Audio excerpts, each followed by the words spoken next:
మరియు వివిధ శాఖల జిల్లా అధికారులు,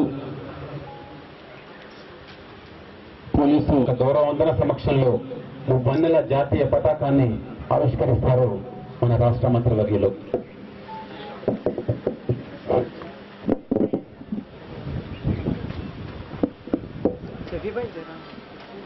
జాతీయ పతాకావిష్కరణ తెలంగాణ రాష్ట్ర ఆవిర్భావ ఉత్సవాల్లో జై తెలంగాణ జై భారత్ అంటూ నినందించుకున్న సందర్భం మీద జాతీయ పతాకావిష్కరణ ముఖ్య అతిథులు గౌరవనీయులు డాక్టర్ మహేందర్ రెడ్డి గారు.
పతాకావిష్కరణ జాతీయ గీత ఆలాపన అనంతరం ఒక్కసారిగా మనమంతా తెలంగాణ రాష్ట్రాన్ని సాధించుకున్న 3 సంవత్సరాలు గడుస్తున్న ఈ శుభ సందర్భంలో జై తెలంగాణ అంటూ నిలబెట్టాం. జై తెలంగాణ.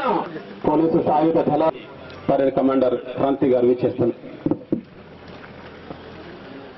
श्रीमान परेड आपके निरीक्षण के लिए हाजिर है.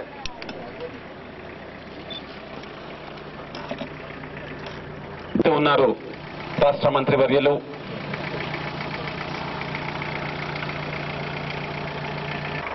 ఈ యొక్క రాష్ట్ర ఫలాల్ని స్వీకరించాలంటే కంటికి రెప్పలాగా ప్రపంచంలోనే ఒక ఉత్తమమైనటువంటి పోలీసు దళంగా పేరు ప్రఖ్యాతులుగాంచినటువంటి ఫ్రెండ్లీ పోలీస్ గా ప్రఖ్యాత అట్లాంటి సుశిక్షణలై అకుంఠిత దీక్షాదక్షులై నిరంతరం ఈ రాష్ట్రాన్ని కంటికి రెప్పలా కాపాడుతున్నటువంటి పోలీసు బలగాలను నిరీక్షిస్తున్నారు ఈనాటి ముఖ్య అతిథి గౌరవ మంత్రివర్యులు.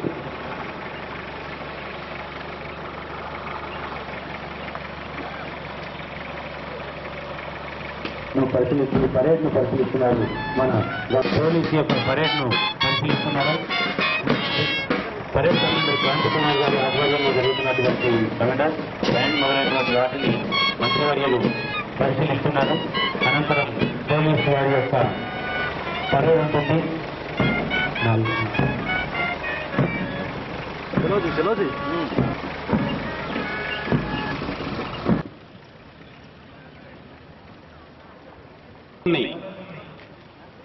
నిరంతరం తీర్చిదిద్దుతున్న రైతు సంక్షేమమే లక్ష్యం. శుభాభినందనలు, తెలంగాణ ఆవిర్భావ శుభాకాంక్షలు తెలియజేస్తూ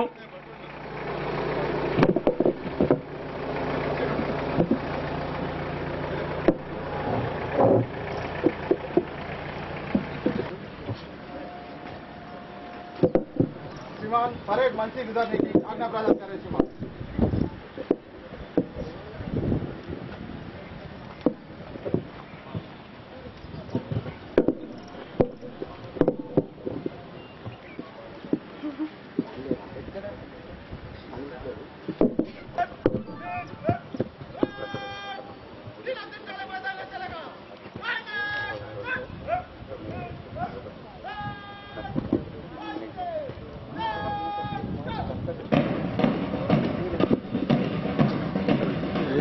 పరేడ్ కమాండ్ ఈ ప్రజానీకాన్ని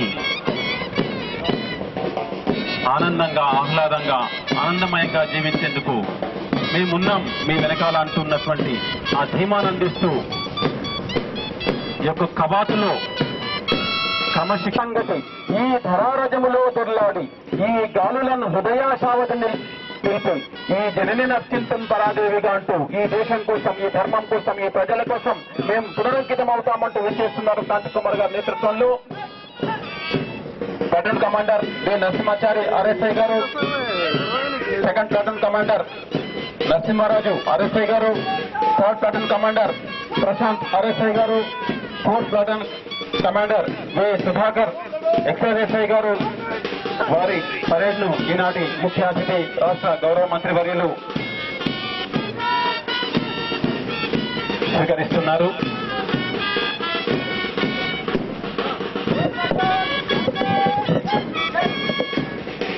కమాండర్ కాంతి కుమార్ గారి ఆధ్వర్యంలో ఇక్కడ మనం పరేడ్ చూస్తున్నాం. నిరంతరం ఈ దేశ సేవలో మేముంటాం, రక్షణలో మేముంటాం అని వారు మనకు ఒక ధైర్యాన్ని కలిగిస్తున్నారు.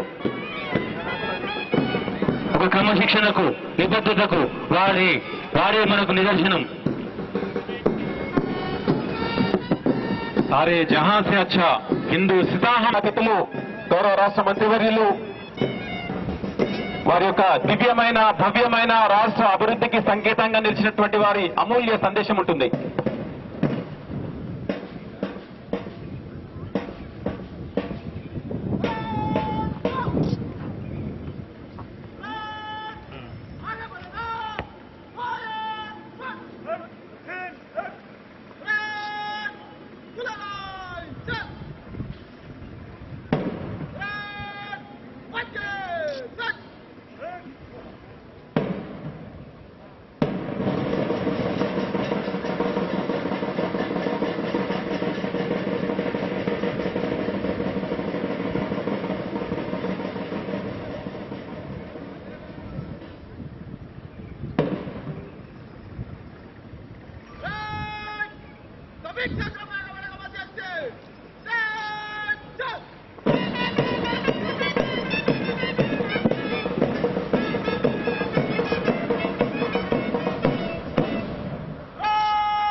క్రాంతి కుమార్ గారు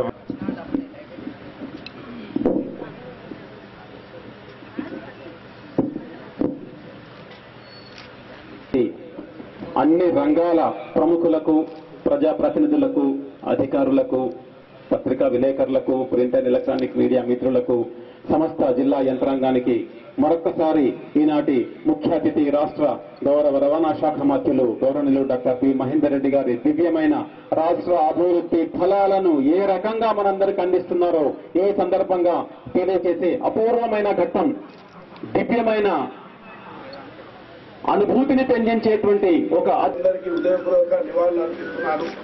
తెలంగాణ రాష్ట్ర సాధన కోసం జరిపిన మహా ఉద్యమంలో మనమంతా కూడా భాగ్యస్వామ్యం నాటి ఉద్యమ నాయకుడు కల్వకుంట్ల చంద్రశేఖరరావు గారి ఏ ఆశయం సాధించాలని మహా ఉద్యమం నడిపించారో, ఆ సాధించుకున్న స్వరాష్ట్రం ఏ స్వప్నాలు ఫలించాలని కల్పించారో ఆ నాయకుడు తొలి ముఖ్యమంత్రిగా బాధ్యతలు చేపట్టి ఆశలు ఆకాంక్షలు అన్నింటినీ కూడా నెరవేరుస్తున్నారు. తెలంగాణ ధనిక రాష్ట్రంగా మారుతుందని ఉద్యమ సమయంలోనే కేసీఆర్ గారు అనేక సార్లు ప్రకటించారు. ఆ మాటలు నేడు నిజమైనాయి. ఇటీవల వెల్లడించిన తెలంగాణ రాష్ట్రం 17.82% ఆదాయ వృద్ధి రేటులో అక్రమంగా నిలిచింది. గడిచిన 3 సంవత్సరాల్లో టీఆర్ఎస్ ప్రభుత్వం అమలు చేస్తున్న విధాన సత్ఫలితం ఇది. తెలంగాణలో సమకూరే సంపద ఈ రాష్ట్రంలో పేదరిక నిర్మూలన ఉపయోగపడేది అన్నదే రాష్ట్ర ప్రభుత్వ లక్ష్యం. దేశంలో మరెక్కడ లేని విధంగా రాష్ట్రంలో 48 కోట్ల రూపాయలతో 35 సంక్షేమ పథకాలు అమలవుతున్నాయి. 38 లక్షల మందికి ఆసరా పెన్షన్లు అందుతున్నాయి. కళ్యాణ లక్ష్మి, షాదీ ముబారక్ ప్రతి ఒక్కరికి కూడా నెలకు 6 కిలోల బియ్యం, డబుల్ బెడ్రూమ్ ఇండ్లు, విద్యార్థులకు సన్న బియ్యం, కొత్తగా 510 గురుకుల పాఠశాల ఎస్సీ ఎస్టీల ప్రత్యేక ప్రగతి లాంటి కార్యక్రమాలు ఎన్నో సామాజిక వికాసం కోసం అమలు చేస్తున్నాం. తక్కువ వేతనాలతో పనిచేస్తున్న ఉద్యోగస్తులను గుర్తించి వారి జీతాలను భారీగా పెంచుకున్నాం. కనీస వేతనాల చట్టం ఖచ్చితంగా అమలు చేస్తున్న ప్రభుత్వం మనది. ఉపయోగపడే మరో 2 మహనీయమైన కార్యక్రమాలు అమలు కాబోతున్నాయి. రేపటి నుండి ఒంటరి మహిళలందరికీ కూడా ప్రతి నెల 1000 రూపాయల జీవన వృత్తి లభిస్తుంది. మాతా శిశు సంక్షేమం కోసం ఉద్దేశించిన 10,000 రూపాయల విలువైన కేసీఆర్ కిట్టు పేద మహిళలకు అందించే పథకం రేపటి నుండి అమల్లోకి వస్తుంది. గర్భిణీ స్త్రీలకు 3 విడతలుగా మొత్తం 12,000 రూపాయలు అందుతాయి. వారు కనుక ఆడపిల్ల జన్మిస్తే ప్రోత్సాహంగా ఆ తల్లికి మరో 1000 రూపాయలు అదనంగా ప్రభుత్వం అందిస్తుంది. తల్లి పిల్ల క్షేమంగా ఉండాలనే తలంపుతో వారి ఇరువురు సంరక్షణకు ఉపయోగపడే 15 వస్తువులతో మదర్ అండ్ బేబీ కిట్ ను కూడా ప్రభుత్వం అందజేస్తుంది. సంక్షేమంలో పాటు అభివృద్ధిలో తెలంగాణ రాష్ట్ర ముందడుగు వేస్తున్నది. విద్యుత్ కొరత సవాళ్లు సమర్థంగా అధిగమించాం. ఇవాళ విజయవంతంగా కోతలేని నాణ్యతమైన విద్యుత్తును సరఫరా చేసే స్థితికి వచ్చాం. ప్రతి ఇంటికి తాగునీటి గ్రామాలకు చేరుతాయి. ప్రజలకు మంచినీటి కష్టాలు సహితంగా తీరుతాయి. చెరువులు భూజల కోసం చేపట్టిన మిషన్ కాకతీయ ప్రజల భాగస్వామ్యంతో ఉద్యమ స్ఫూర్తితో సాగుతున్నది. రహదారులన్నింటిలో చక్కగా తీర్చిదిద్దుకున్నాం. రాష్ట్రంలో పచ్చదనం పెంచడం కోసం 230 కోట్ల మొక్కలు నాటే లక్ష్యంతో చేపట్టిన తెలంగాణ హరితహారం 3వ దశ కార్యక్రమంలో వచ్చే నెలలో ప్రారంభమవుతుంది. జిల్లా ఈ కార్యక్రమంలో పాల్గొన్న నేను విన్నవించుకుంటున్నాను. గ్రామాల్లో ఉండే మానవ సంపద సరిగా వినియోగించుకుంటే మహత్తరమైన ఫలితాలను సాధించవచ్చని మన ముఖ్యమంత్రి కల్వకుంట్ల చంద్రశేఖరరావు గారు భావించారు. గ్రామీణ ఆర్థిక వ్యవస్థ మూలధనమైన వ్యవసాయాన్ని అభివృద్ధి చేస్తూ అనుబంధ వృత్తులకు ఆర్థిక ప్రేరణ అందించడం ద్వారా పల్లెలను ప్రగతి బాట పట్టించే సమగ్ర ప్రణాళికలను రూపొందించారు. గొర్రెల పెంపకంతో అవసరమైన నైపుణ్యం కలిగిన గొల్ల కుటుంబకుల 75% భారీ సభ్యులతో గొర్రెల యూనిట్లను పెంచే పథకం ఈ నెలలో ప్రారంభమవుతుంది. ఇందుకోసం జిల్లాలో గొర్రె కాపరుల సొసైటీలు సభ్యత నమోదు కార్యక్రమం జోరుగా సాగుతున్నది.